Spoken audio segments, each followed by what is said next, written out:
Punishment करनी चाहिए?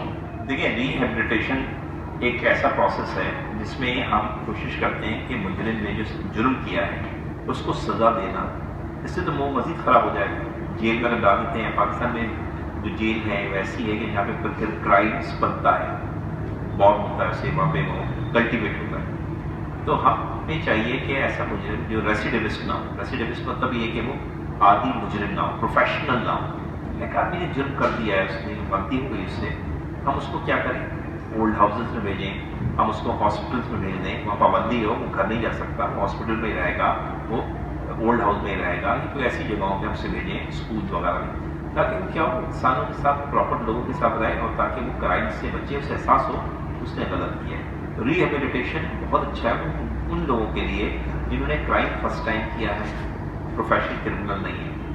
रेसिडिविस्ट कितने होते हैं, वो बार बार क्राइम करते हैं, बार बार जेल जाते हैं, फिर वो क्राइम करते हैं, उनको लिए भी रिहेबिलिटेशन होनी चाहिए, वहाँ पे साइंटिफिक होनी चाहिए ज़रा ज़्यादा, ताकि उनको भी हम ठीक कर सकें। और ऐसा नहीं है, ऐसा हुआ है माजी में, हमने देखा है बहुत ख़तरनाक लोग जो हिस्ट्री में मिलते हैं कि वो रिहेबिलिटेट हुए, वो बेहतर हो गए और उन्होंने बड़ा अच्छा काम किया। लेकिन ये बाहर रिहेबिलिटेशन रेसिडिविस्ट जो करना था मुश्किल होता है। हाँ, एक आम आदमी जो जुर्म करता है, माशरे में जितने जुर्म होते हैं उसमें ज़्यादातर वो लोग जुर्म वो देखते होते हैं जिन्होंने पहला क्राइम किया। अब उन्हें जेल में भेज देते हैं, जेल में वो जाता है, वहाँ पर जेल में प्रोफेशनल गुंडे होते हैं, उसको ताला तोड़ना, उसे लड़ाई झगड़ा करना, फसाद करना सिखा देते हैं। फिर जेल का एनवायरमेंट है, रात में मच्छर खटमल काटते हैं, सुबह जेलर में डांट खड़ा होता है, आदमी वैसे ही डिप्रेशन और वैसे ही एक्टिविस्ट हो जाता है गलत चक्कर में। क्योंकि कूल एनवायरमेंट तो नहीं है जेल का। जेल में आदमी ऐसा रहता है कि मैं भी अगर आपको गर्मी के अंदर रखूँ कुछ देर तक तो आपको गुस्सा आ जाता है। इसलिए आप देखिए यूरोप के लोग बड़े कूल होते हैं, इसकी वजह क्या, वहाँ का मौसम बहुत ठंडा है। यहाँ के एशिया के लोग ज़्यादातर गुस्सा कर मिजाज में होता है, इसलिए कि दुनिया में अप्रैल मई जून में इतनी गर्मी होगी, लाइट नहीं होगी, इस आदमी का मिजाज खराब हो जाता है। ये सब जेल के अंदर, अगर स्विट्ज़रलैंड की जेल है तो मैं कहता हूँ ठीक है, स्विट्ज़रलैंड की जेल इतनी खूबसूरत है, वहाँ पढ़ाते हैं सिखाते हैं इंसान को, वो तो ठीक है। लेकिन पाकिस्तान किसी जेल के अंदर भेज देना वो मेरे ख्याल से बेहतर है कि अगर फर्स्ट टाइम उसने क्राइम किया है और क्राइम बहुत ज़्यादा कॉग्निजेबल नेचर का नहीं है, तो उसको रिहेबिलिटेट करना बेहतर है। सर, जिस तरह से पैरोल जो है वो स्टेट देती है, तो ये होता है कि मतलब इसका कोई क्राइटेरिया है कि मतलब सर्टेन पीरियड ऑफ टाइम उसे इतना कम से कम इतना पीरियड जो है वो प्रिजन में ही रहना होगा, उसके बाद मिलेगी, या ऐसा कोई क्राइटेरिया नहीं है उस पर? हमने अभी डिस्कस किया कि पेरोल और प्रोबेशन में होता है कि हम मुजरिम को जेल में भेजते हैं, यानी उसको सजा देने के बाद जज कहता है तुम चले जाओ किसी रिहेबिलिटेशन सेंटर में। जैसे कि मैंने आपको फिल्मों के नाम बताया, जो दुश्मन राजेश खन्ना की बहुत प्यारी मूवी है जिसमें राजेश खन्ना ड्राइवर होता है, वो मार देता है आदमी को, तो जज उसको उसी आदमी के घर भेज देता है कि जाके उस फैमिली की खिदमत करो और उसके बच्चों को, उसकी बीवी को पैसों की ज़रूरत है, कमाओ और उसको लुक आफ्टर करो। ये कहलाता है आपका चीज़ होगी प्रोबेशन। इसमें ये चीज़ जज देख रहा होता है कि अगर आप इसमें भी अगर क्राइम करते हैं तो फिर वो जेल में कन्वर्ट कर देता है। तो प्रोबेशन में आपको अपना एटीट्यूड बहुत अच्छा रखना पड़ता है, और जहाँ आपको भेजा गया है वहाँ प्रोफेशनली और बड़े एथिकली काम कर रहे होते हैं, तो आपकी कंटिन्यू रहती है सज़ा। लेकिन अगर आप कुछ उसमें बदतमीजी करते हैं दोबारा, जैसे फिर दुश्मन में राजेश खन्ना दोबारा फिर कोई हरकत करता, फिर ड्रिंक करता, फिर कोई मर्डर करता, तो उसे जज क्या करता, जेल में डाल देता। तो इस फिल्म में देखा हमने क्या हुआ, राजेश खन्ना सुधर गया और वो रिहेबिलिटेट हो गया, और जो जज का मकसद था पूरा हो गया।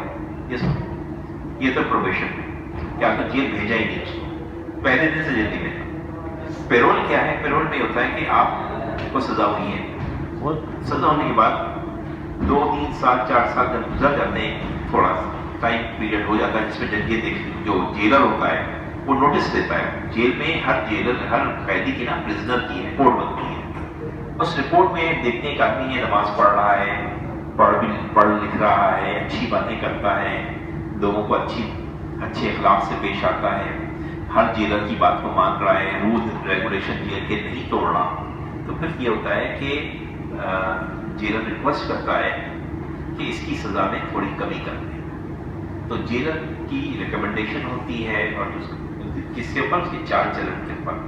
कह दिए अच्छा है, और अक्सर होता है कि वो जुर्म हो जाता है कि कत्ल कर देता है, लेकिन वो आदि मुजरिम तो नहीं है, रेसिडिविस्ट तो नहीं है, वो जेल में बड़ा अच्छा इखलाक रखता है, लोगों को अच्छी अच्छी बातें सिखा रहा होता है, खुद से अच्छा चाल चलना अच्छा होता है, नमाजें पढ़ रहा है, रोजे रख रहा है, मिसाल के तौर पे अच्छी तरह से पेश आ रहा है लोगों के साथ, लोगों को अच्छाई की तरफ लेके आ रहा है, लोगों को सुधार रहा है, खुद भी अच्छा बिहेवियर उसका तमीज़ से बात करता है, तो ऐसे आदमी को फिर नॉर्मली क्या करते हैं, उसकी सज़ा कम करवा देते हैं और उसको छोड़ देते ताकि वो घर चला जाए, अपनी फैमिली में दोबारा इज्जत से ज़िंदगी गुजारे। Assalamualaikum sir, my question is that why judge refuse to give solitary confinement punishment to convict? देखिए, सॉलिटरी कन्फाइनमेंट जो है इसका मतलब होता है कि आपको हम एक जगह, एक कमरे में रखेंगे और आप अकेले होंगे। इंसान सोशल एनिमल है, वो अकेला नहीं रह सकता, उसको लोग चाहिए। लेकिन जो सॉलिटरी कन्फाइनमेंट होती है उसमें वो अकेला रहता है, इससे क्या होता है, डिप्रेशन, टेंशन, हाइपरटेंशन, इस किस्म की बीमारियां उसको पैदा हो जाती हैं इसके अंदर, और एग्रेसिव हो जाता है बहुत एक इंसान, हो सकता है मर भी जाए। ये सारी प्रॉब्लम्स सॉलिटरी कन्फाइनमेंट में होती हैं। हमें जेल में रखने का बेसिक मकसद होता है कि इंसान को हम इंसान बनाते हैं, जो इंसान के अंदर बुराइयां ठीक करें उसको, ना कि उसको इतना खतरनाक बना दें कि वो जेल से जो आज़ाद हो वो माशरे के लिए मुसीबत बन जाएगा, फिर इतना दूर जा चुका होगा माशरे से, तो उसको फिर इसके लिए हमें क्या करना पड़ेगा, हमें री इंटीग्रेशन करनी पड़ेगी उसकी। री इंटीग्रेशन एक बहुत मुश्किल काम है, री इंटीग्रेशन नहीं हो पाती। री इंटीग्रेशन का मतलब है कि आदमी बिल्कुल सोसाइटी से आइसोलेट हो गया है, अलग हो गया है, और वो दोबारा उसको माशरे में लाना चाह रहे हैं। आप समझती हैं कि एक आदमी सॉलिटरी कन्फाइनमेंट में मेरे ख्याल 4-5 साल में मर जाता है, नहीं रह सकता। अगर उसे 1-2 साल की गुजार ली है, उसके बाद वो अपनी फैमिली के लिए बिल्कुल बेकार है, उसकी सहनियाँ, सोचने की सलाहियतें, एनालिसिस, एनालिटिकल माइंड सब खत्म हो चुका होता है। तो और आदमी अकेले जिस हालात में रहता है, उसकी और वजह भी बहुत सारी है कि आदमी को इंसान चाहिए, हम इंसान हैं, इंसानों के साथ रह सकते हैं, और इस तरह से माजी में भी हैं सदाएँ बहुत दी गई हैं। अब अगर इंटरगेटर में जो प्ले है देखें, उसमें दी काउंट रिमेंज है, उसमें काउंट ऑफ मॉन्टे क्रिस्टो को, उसका नाम था एडवर्ड डांटेस का असर नाम था, काउंट उसका नाम बदल लेता है। एडवर्ड डांटेस को जो सजा देते हैं ब्रिटिशर, उसको क्या कहते हैं, कंसोलिटरी कन्फाइनमेंट दे देते हैं, उसको सिर्फ खाना मिलता था उसको, और वो अकेला कमरे के अंदर कैद में था। तो कितना खतरनाक बन के निकलता है कि वो बदला लेने के लिए निकलता है, बदला लेकिन वो जब अपनी पुरानी सहरी से मिलता है, मर्सिडीज से, उसमें थोड़ा सा सोशल चेंज आता है, री इंटीग्रेशन प्रोसेस आता है उसका, तो वो उसमें काफ़ी बदलाव आ जाता है। लेकिन ये जो पनिशमेंट है सॉलिटरी कन्फाइनमेंट, इससे नॉर्मली अवॉइड किया जाता है, लेकिन अंग्रेज़ों के ज़माने में बहुत दी गई। हाँ, मैं एक सूरत समझता हूँ कि जहाँ सॉलिटरी कन्फाइनमेंट हो सकती है वो ये है कि जब मुजरिम ऐसा है जो कि थोड़ा सा पागल है, या दूसरे लोगों के लिए जान का खतरा है, या कोई वो एजेंट है किसी दुश्मन मुल्क का, उसको हम नहीं चाहते किसी के साथ रखना, वो कुछ बातें शेयर ना कर ले, उस सूरत में तो समझ में आता है कि उसे सॉलिटरी कन्फाइनमेंट दे दें। लेकिन उसमें मैं ये कहूँगा उसके पास टीवी वगैरह होना चाहिए, जिसमें खबरें ना हो, बल्कि मूवियाँ हों, इस काम की चीज़ें हों, म्यूज़िक हो, ताकि वो सर्वाइव कर सके थोड़ा बहुत। कम से कम इंसानों को देख के टेलीविजन पे बेहतर, बिल्कुल नहीं, बिल्कुल एक कमरे के अंदर बंद कर देना, ये तो बहुत खतरनाक है। लेकिन वो आप देखें हमारे बादशाहों में देखें, तारीख में ऐसा होता है और रहा है, अंग्रेज़ों के यहाँ भी ऐसा रहा, फ्रांस में भी ऐसा हुआ, लेकिन अब ये मना है, पीछे सोशल कॉन्सेप्ट है। ठीक है सर, मैं पनिशमेंट के लिहाज से जो एक क्वेश्चन करना चाहता हूँ, जैसे प्रिवेंटिव है, पाकिस्तान में जैसे आप देख रहे हैं कि क्राइम्स दिन ब दिन बढ़ते जा रहे हैं, तो आपको क्या लगता है ये प्रिवेंटिव जो है ये यहाँ पे इम्प्लीमेंट करनी चाहिए या नहीं? देखिए, पनिशमेंट तो आपको पता है, पनिशमेंट कई किस्म की होती है, प्रिवेंटिव, रेट्रीब्यूटिव, रिफॉर्मेटिव और डेटरेंस, ये कई पनिशमेंट है। इस्लाम तो रेट्रीब्यूटिव का कहता है कि कान के बदले कान, हाथ के बदले हाथ, जैसा जो तुमने किया है वही सजा तुम्हें दी जाएगी। किसी का उंगली तोड़ दी है तो उसकी वही उंगली तोड़ी जाएगी सजा के साथ, ये कराती है रेट्रीब्यूटिव पनिशमेंट। प्रिवेंटिव भी होता है कि एक आदमी ने कोई ऐसा काम किया है कि हम उसको ऐसी सजा दें कि वो दोबारा यही जुर्म ना कर सके, समझे, कि मिसाल से चोरी की, उसके हाथ काट दिए, अब वो दोबारा चोरी तो नहीं कर सकता, ये कहती है प्रिवेंटिव। ठीक है, डेटरेंस ये होती है, डेटरेंस جو سزا ہے وہ یہ ہوتی ہے کہ ہم اس سے خوف پیدا کرتے ہیں. جیسے سزائے موت ہے, ایک دفعہ کسی کو ڈیتھ دے دی وہ دوسرے لوگ سے ڈریں گے کہ جرم نہیں کریں گے ڈر کے مارے. اور ریفارمیٹو جو ہے وہ یہ ہے کہ ہم اس کو ری ایبیلیٹیٹ کریں گے, مجرم کو جو مجرم ہے اس کو ری ایبیلیٹیٹ کریں گے کنوکٹ کو, تاکہ وہ دوبارہ ایسا جرم نہ کرے بلکہ وہ اچھا بھی بن جائے. پریونٹیو اور ریفارمیٹو میں فرق ہے. پریونٹیو میں ہم نے کیا کیا, اس کو انکیپیبل کر دیا, اس کے اندر وہ صلاحیت ختم کر دی, ہاتھ کاٹ دیا اسے. لیکن جو ریفارمیٹو ہے اس میں ہم یہ کر رہے ہیں کہ اس کو ایک اچھا انسان بنا رہے ہیں, وہ ایک اچھا شہری بن جائے. ہمارے ملک میں بدقسمتی سے ریہیبلیٹیشن سینٹر نہیں ہے, تو پریونٹیو بھی ایسا نہیں کہ پاکستان میں نہیں ہے, بالکل ہو رہی ہے. پریونٹیو پنشمنٹس تو ہیں, بالکل چل ہوتی ہیں رولز کوڈ کے اندر.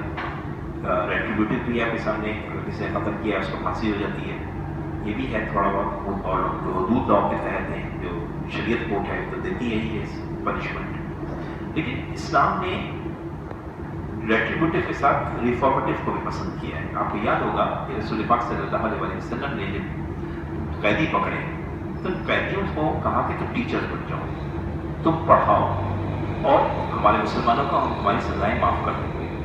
تو یہ مثال مطلب یہ نہیں کہ انگریزوں نے کوئی ایجاد کیا ہے ریفارمیٹیو. یہ ریفارمیٹیو ہمارے پاس موجود ہے کتابوں میں.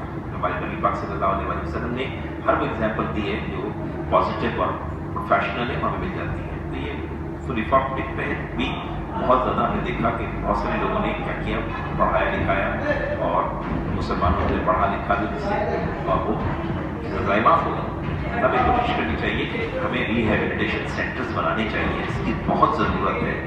اور اس کے لیے کرمنالوجی کا سبجیکٹ اور سوشیولوجی کا سبجیکٹ پڑھے ہوئے لوگ ہمارے پاس ہوں تو پھر یہ سینٹرز بن سکیں گے. ہمارے پاس ابھی ہیومن ریسورس نہیں ہے جو یہ چیزیں چلا سکیں. ہمیں ایک ادارہ بنا دیں ریہیبلیٹیشن کے, اس میں بٹھا دیں کسی ایسے پروفیشنل کو, انجینئر کو یا مثلاً وکیل کو یا چارٹرڈ اکاؤنٹنٹ کو, تو وہ یہ کام نہیں کر سکتے. اس کے لیے تو پرٹیکولر سائیکالوجسٹ, کلینکل سائیکالوجسٹ ہو, سوشیولوجی اور کرمنالوجی کا ایکسپرٹ ہو, وہ یہ کام کر سکتا ہے. ہمارے پاس دماغ سے بدقسمتی سے ایسے لوگ ہیں نہیں, اور ہمارے لوگ اس پروفیشن میں آتے کہاں ہیں. ہمارے لوگ اس کے بڑے ہو کے ڈاکٹر بنیں گے, انجینئر بنیں گے, کامرس میں CA کریں گے, IC میں کریں گے, MBA کریں گے, اور یہ ختم ہو جاتے ہیں. ہم سوچتے نہیں, اور بھی پروفیشن ہے بہت زیادہ سوسائٹی میں جو ہمیں کرنے چاہیے. السلام علیکم سر. سر مجھے تھوڑا سا یہ بتائیں کہ اس کی کیا کوئی تھیوریز وغیرہ بھی ہوتی ہیں, اور اگر ہوتی ہیں تو مجھے اس کے بارے میں تھوڑا بریف کریں. اور جیسے کہ کوئی کرمنل ہے کس طرح سے بنتا ہے, اگر میں کرمنل بننا چاہوں تو میں کیسے بن سکتی ہوں, اور اگر کوئی کرمنل آلریڈی موجود ہے سوسائٹی میں, ہم اس کو آئیڈینٹیفائی کیسے کریں گے؟ وعلیکم السلام. دیکھیں, کرمنل کے لیے کوئی سرٹیفکیشن نہیں ہے کہ آپ کہیں میں کرمنل بننا ہے, مجھے کون سا کورس کرنا ہے, ACCA کرنا ہے, یا میں نے سیما کرنا ہے, یا میں نے CPA کرنا ہے. تو ریاست کوئی ہے نہیں. تھیوریز جہاں تک تعلق ہے وہ یہ ہے کہ تھیوریز ہم دیکھتے ہیں کہ 3 قسم کی تھیوریز ہمیں نظر آتی ہیں. تو کہتی ہے بورن کرمنل ہے, کہ ایک بچہ پیدا ہوا, وہ پیدا ہی کرمنل ہوا, اس کی جینیٹکس میں کوئی پرابلم تھی, اس کے باپ دادا کرمنل تھے, ٹھیک ہے, وہ پیدائشی کرمنل ہوا, کرائم بڑا ہو گیا, کرمنل بنے گا. یہ بورن تھیوری جو کلاسیکل ہے. اس کے بعد جو تھیوری ہے بایولوجیکل ہے, وہ کہتی ہے کہ انسان کو دیکھیں تو اس کے چہرہ دیکھیں, اس کی ناک تھوڑی سی ٹیڑھی ہے, اس کے جو ہے وہ بھاری ہیں, ہونٹ موٹے ہیں, ٹھیک ہے, ماتھا چوڑا ہے, ٹھیک ہے, لمبے قد کا ہے, دبلا پتلا ہے. یہ جو ہے ایسی کوالٹیز اگر ہیں تو وہ آدمی کرمنل ہوتا ہے. اسی طرح ایک تھیوری کروموزوم کی ہے, XY تھیوری جسے کہتے ہیں. وہ کہتے ہیں کہ کسی آدمی کے اندر, مرد کے اندر ایک X کروموزوم ہو اور 2 Y کروموزوم ہو. نارملی کیا ہوتا ہے کہ X اور Y ہوتا ہے مرد کے اندر, ٹھیک ہے نا, لیکن اس میں X Y Y 3 کروموزوم. ایسا آدمی, لیبروس کی تھیوری یہی ہے, یہ ایسا آدمی جو ہے وہ سیزر لیبروس کہتا ہے, وہ نارملی امکان ہے کہ وہ کرمنل ہوتا ہے, ہو سکتا ہے, ہوتا نہیں ہے, ہو سکتا ہے, چانسز ہے. ٹھیک ہے, اس میں چونکہ یہ اس کا کمپوزیشن ہے اس کے کروموزوم کا, اس لیے چانس ہے کہ وہ ایسا آدمی کرمنل ہوگا. اگر ہم کسی کو ٹیسٹ کرتے ہیں, اریسٹ کرتے ہیں کسی آدمی کو, اور اس کے اندر ایک کروموزوم چیک کرتے ہیں بلڈ ٹیسٹ سے, تو ہمیں پتہ لگتا ہے, تو ہم کہہ سکتے ہیں کہ ہمیں شک ہے کہ یہ آدمی ٹھیک نہیں ہے. اس کو اور انویسٹیگیٹ کرنا پڑتا ہے ہمیں. اور جہاں تک ان کا تعلق یہ سوال کہ ہم کیسے آئیڈینٹیفائی کریں، تو ایک تو ہم نے کہا طریقہ یہ آئیڈینٹیفائی کر سکتے ہیں کہ اس میں کروموزوم چیک کر لیں، ٹھیک ہے. تھیوری میں ایک اور تھیوری جو لیٹسٹ تھیوری ہے وہ بیہیویئر ہے. بیہیویئر کی تھیوری کہتی ہے کہ آدمی جب کرمنلس کے ساتھ رہتا ہے یا اسٹوری بکس پڑھتا ہے یا کارٹون دیکھتا ہے یا گیم دیکھتا ہے یا فلمیں دیکھتا ہے یا اس کے دوستوں کی ایکٹیویٹی ایسی ہوتی ہے تو وہ کرائم کو اڈاپٹ کرتا ہے. اس کی کوشش کرنی چاہیے اپنے بچوں کو نگاہ رکھنی چاہیے کہاں جا رہے ہیں، کہاں کیا پڑھ رہے ہیں، کیا فلمیں دیکھ رہے ہیں، کون سے کارٹونز دیکھ رہے ہیں، کون سی کتابیں پڑھ رہے ہیں، ہمیں نظر رکھنی چاہیے. ہم اگر اس کو چھوڑ دیں گے تو بچہ اسے شوق میں یہ کیا دیکھتا ہے، اس قسم کی چیزیں پڑھتا ہے، اس سے ان میں کرائمس پیدا ہو جاتی ہیں، پھر اس کا دل چاہتا ہے کہ وہ کرائم کرے. کیونکہ کتابوں کا بہت بڑا اثر آتا ہے، یاد رکھیے گا، آپ کی زندگی پہ. فلموں کا بہت بہت بہت گہرا اثر، ڈراموں کا بہت گہرا اثر، آپ کی میڈیا کا جو رول ہے نا، یاد رکھیے گا وہ بہت بڑا ہے آپ کی زندگی کے اوپر. نہ چاہتے ہوئے بھی آپ پر میڈیا اثر انداز ہو جاتا ہے. اس لیے ہمیں چیزوں کا خیال رکھنا چاہیے اور دوستوں کی ایکٹیویٹیز پہ نظر رکھنا چاہیے. اکثر ماں باپ ہوئے ہیں وہ 3 4 دن کے لیے، مہینوں کے لیے بچوں کو لانگ لیو پہ بھیج دیتے ہیں. پاکستان ٹور ہو یا کوئی اور ٹور ہو، وہ کس دوستوں کے ساتھ جا رہا ہے ہمیں پتہ نہیں ہے. اس کے ساتھ دوسرا ڈرگس کا استعمال بچے کرنے لگے ہیں یونیورسٹی لیول پہ بہت زیادہ ہو گیا ہے. اس کو کنٹرول کریں تو نہیں ہوا تو ایک سوسائٹی ہے وہ بہت خراب کھڑی ہو جائے گی ہمارے سامنے. تو یہ ہے کہ تھیوری سے میں نے بتایا تھیوری 3 قسم کی تھیوری نے بتائی کہ بہت تھیوری کہتی ہے جو کلاسیکل ہے، دوسری بایولوجیکل تھیوری ہے اور تیسری بیہیویئر تھیوری ہے. تینوں بتا دی میں نے آپ کو. اور آئیڈینٹیفائی کرنے کا میں نے بتایا طریقہ یہ ہے کہ آپ اس دیکھیں کہ بچہ جو ہے کس طرح کی ایکٹیویٹیز میں انوالو ہے، اس کو روکیں. نہیں روکیں گے تو یاد رکھیے گا کہ وہ ایک اور چیز یہ بچہ اگر آئسولیٹ ہو رہا ہے، اگر اکیلا بیٹھتا ہے، اکیلے کمرے میں بیٹھتا ہے، کہ ہم لوگ بیڈ روم الگ کرتے ہیں بچوں کی چھوٹی عمر میں بہت خطرناک ہے، اس سے ہم اپنے دور کرتے ہیں. بچوں کو اپنے ساتھ قریب کریں، بچوں سے باتیں کریں. ہمارے پاس جو آئیڈلس ہوتے ہیں کرنلز اور جو بچے ہوتے ہیں، تو کیا جو بچے ہوتے ہیں ان کو بھی وہی سیم پروسیس کے تھرو چلنا پڑتا ہے جو ایک ایڈلٹ کو جس طرح سے اس کا پروسیجر چلتا ہے، یا پھر ڈفرینٹ ہوتے ہیں، مطلب کہ بچوں کو ڈفرینٹ طریقے سے پنش کیا جاتا ہے یا سیم ہوتے ہیں؟ وعلیکم السلام. دیکھیں جوینائل کا جو کانسیپٹ ہے وہ یہ ہے کہ بچہ ہے 16 سال تک کا بچہ ہے، وہ 18 سال کر دیا کہ بچہ کوئی کرائم کرتا ہے تو اس کو نارمل کورٹس میں لے جانا میرے خیال میں مناسب نہیں ہے. اس کی وجہ یہ ہے کہ نارمل جو کرمنلز ہوتے ہیں ان کا عدالتی کارروائی اس کو انگلش میں کہتے ہیں ٹرائل، کورٹ ٹرائل ہوتا ہے تو اس کا وہاں ٹرائل نہیں ہونا چاہیے. اور پاکستان نے اس چیز کو سمجھ لیا تھا. پاکستان نے بھی جو ولایت بچوں کے لیے عدالت اور الگ کرتی ہے، ان کی جیل بھی الگ ہے. اس لیے کہ وہ بچے جو ہوتے ہیں وہ ظاہر بات ہے کہ وہ جو جج وہ چاہتے ہیں کہ وہ اس قسم کا جج ہو کہ وہ بچوں کا بیہیویئر سمجھے کہ بچے غلطی کر سکتے ہیں. اور اس لیے نہ سمجھ ہوتے ہیں کہ 40 سال کا آدمی کوئی جرم کرتا ہے، 20 سال کا 16 سال 17 سال 15 سال آدمی وہی جرم کرتا ہے، تو اس میں فرق ہے. تو صحیح 15 سال کے بچے نے مثال چوری کی ہے اور ایک 40 سال کی عمر کے بچے نے چوری کی ہے، تو اس کا مطلب وہ تو میچور ہے، یہ تو میچور نہیں کہ کسی کھیل کود تماشے کے اوپر کر لیے بیچارے. اس لیے اس کے ان کا ٹرائل الگ ہوتا ہے، ان کی سزائیں الگ ہیں، ان کی جیلیں الگ ہیں، اور ان کی جیلوں میں کوشش کی جاتی ہے ریفارمیٹو جیل تو اس میں پڑھایا جاتا ہے. کچھ ہی دنوں پہلے بچے نے چارٹرڈ اکاؤنٹنسی پاس کی ہے بیورنگ اپنے جیل میں. یہ بہت سی اے دنیا کا پاکستان کا سب سے مشکل ترین کورس ہے پاس کرنا، اس نے کیا. تو یہ سے سوسائٹی کے لیے ہوتا ہے سب سے ہائیسٹ لرننگ پروفیشن ہے چارٹرڈ اکاؤنٹنسی. تو وہ بچہ جو ہے وہ جو جیل میں گیا تھا اس کا مگر نارمل جیل میں ڈالتے تھے تو بڑا وہ پروفیشنل رابر، کوئی ڈاکو، کوئی منڈا بدماش بنتا. یہ دیکھیں آپ کی کانٹریبیوشن تو ہے نا، اس پہ ریسرچ کرنے کی آپ لوگوں کی ضرورت ہے. ایگزام میں آپ یہ دیکھیں ایگزام کے پیپر میں کتنے بچوں نے جو ملائل کے اندر گئے اور انہوں نے کیا کنٹریبیوٹ کیا سوسائٹی کو. اس سے آپ کا پیپر جو ہے ایگزام میں ہر سال ایک سوال جو ملائل پہ آتا ہے، آتا ہے ہمیشہ. اس لیے آپ کو کیا ہوتا ہے اس پہ ریسرچ کرنے کی ضرورت ہے. آپ کو میں بتاؤں سوال آئے گا، ابھی بھی کہہ رہا ہوں آئے گا، تو آپ کو سوال میں نے بتائی دیا یہ آئے گا تو آپ اس کو اچھی طرح پڑھیں، اس کو اچھا سالو کیجیے گا.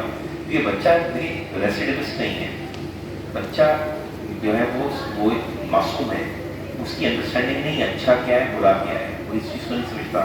एथिक्स क्या है उतना ज़्यादा नहीं जानता बच्चा है, इसलिए उसको रिफॉर्मेटिव पनिशमेंट की जाती है, उसे ये होता है सज़ा मुशक्क़त के साथ सज़ा देना चाहिए, इसलिए सज़ा उसको नहीं दी जाती। और अगर हम उसको नॉर्मल जेलों में डालते हैं, आपको पता है जिस बच्चे को मिसयूज़ करेंगे वहाँ पे एडल्ट्री आप समझते हैं क्या चीज़ होती है, बच्चों के साथ मिसयूज़ किया जाता है, ये सब चीज़ें पहले हुआ करती थी, अब नहीं है। तो पाकिस्तान में ऐसा नहीं काम कर रहा है, इस पर रिसर्च करने की जरूरत है। जितना हम चीज़ें लिखेंगे पढ़ेंगे और तो लोगों को पता लगेगा पाकिस्तानी काम कर रहा है, इससे ये लोग अप्रिशिएट करेंगे। जी थैंक यू।